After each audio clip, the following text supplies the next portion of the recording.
Wringer Chapter 8 Family Fest. Such a nice name, and a nice time it was. A week of talent contests and softball games and races and tilt-a-whirl and bumper cars and music and barbecue and cotton candy. And shooting pigeons. If only Family Fest would stop on Friday, Palmer had often wished, but it did not. It began on Monday and ended on Saturday, and that Saturday, the first Saturday in August, 1 month after his birthday, was the worst day of the year. During the night before, trucks could be heard rumbling through the streets carrying wooden crates from the old railroad station to the soccer field. The crates held pigeons, 5,000 of them. Except on that day, Palmer had never seen a pigeon in his town. Some, he heard, were trapped in the railroad yards of the great city, 100 miles to the east. The rest were bought, paid for. Why anyone would pay for a pigeon only to shoot it was just one of many questions about Pigeon Day that bewildered Palmer. Palmer's first Pigeon Day had occurred when he was 4. Certain moments, 5 years later, were still with him. The birds in the sky, then suddenly not in the sky, only feathers fluttering. The red fingers and lips of a man chewing, spewing specks of barbecued chicken. A man wearing a bright pink baseball cap. The smell of gun smoke. And most of all, the pigeon. The one pigeon that hurried across the grass lopsided. Loppy-sided, as Palmer would have said then, as if one leg had been kicked out from under it, hurrying, hobbling, wobbling in goofy loops, tilting like a sailboat blown over. A boy chasing after it, running and reaching. The boy laughing, the people laughing. Little Palmer thinking, the boy wants it for a pet. And then the pigeon was coming his way, flopping, righting itself, hobbling, straight for the people, head bobbing, loppy-siding on a curving course, and the people were shrieking and calling, Wringer! Wringer! And the boy was chasing, and sure enough, the boy caught it. Caught that hobbly-wobbling pigeon right in front of Palmer. And the pigeon's eye looked at Palmer, and the pigeon's eye was orange. And everyone clapped, and Palmer clapped too and laughed and called out, Good! And the boy closed his hands over the pigeon's neck and twisted his hands real quick like that. And Palmer heard a tiny sound, like when a twig was stepped on. And when the boy took one hand away, the pigeon's head hung down toward the green grass, so sadly dangled down, though the pigeon's eye was still round and orange. Palmer had turned and looked up at his mother and said, Why did he do that? And his mother had said, To put the pigeon out of its misery, honey. Was the pigeon in misery? Palmer asked his mother. Yes, she said. Why? Said Palmer.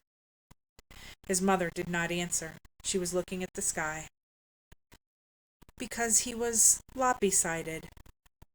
She smiled thinly. She nodded. Yes.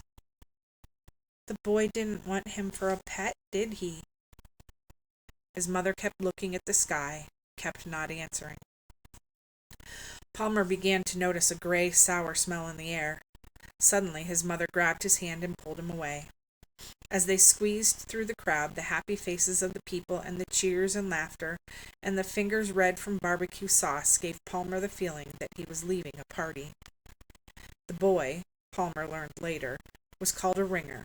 It was his job to put the wounded pigeons out of their misery. During the following year, Palmer thought about that quite often. If the wounded pigeons were in misery, he wondered, why put them there in the first place by shooting them? Why not just let them all fly away? Palmer's mother had no answer to these questions, so Palmer thought about it some more and concluded that all pigeons must be miserable, wounded or not, and that was why they must be shot.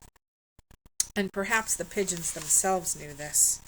Perhaps when the boxes were opened and they flew into the sky over the soccer field, they were not trying to fly away at all. They were simply giving the shooters a good target. They were saying, Here we are, put us out of our misery.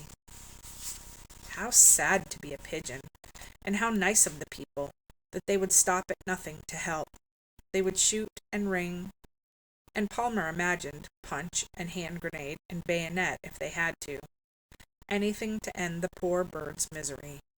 And this, Palmer guessed, was why the people were so happy, because every dangling orange-eyed head was one less miserable creature to weigh heavy on their hearts. Heaven, Palmer thought with a smile, must be teeming with pigeons. On the mantel of a fake fireplace in the den of Palmer's house stood a statue of a pigeon. It was golden. It was beautiful. Words were etched into a shiny panel below the statue. Palmer could not read yet, so he pretended that the words said, "In honor of all pigeons, this house loves you." But the questions did not stop. Killing the pigeons and putting them out of their misery stubbornly refused to mean the same thing. Palmer thought about misery, and it seemed to him that a shotgun was not the only way to end it. When Palmer was miserable, for example, his mother or father would hold him close and wipe his tears. When Palmer's mother or father put him out of his misery, they didn't shoot him. They offered him a cookie. Why then, on Pigeon Day, did the people bring guns instead of cookies? It was confusing. "Was Daddy a ringer?" Palmer asked his mother one day.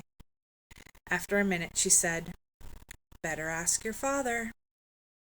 So he asked his father, "Daddy, were you a ringer?" His father looked at him and said, "Yep." "Will I be a ringer too?" His father gave a snappy nod and said, "Sure thing, big guy." Sure thing? Palmer pronounced the words over and over in the days that followed. Sure thing. Boys become ringers, he heard, when they become 10 years old.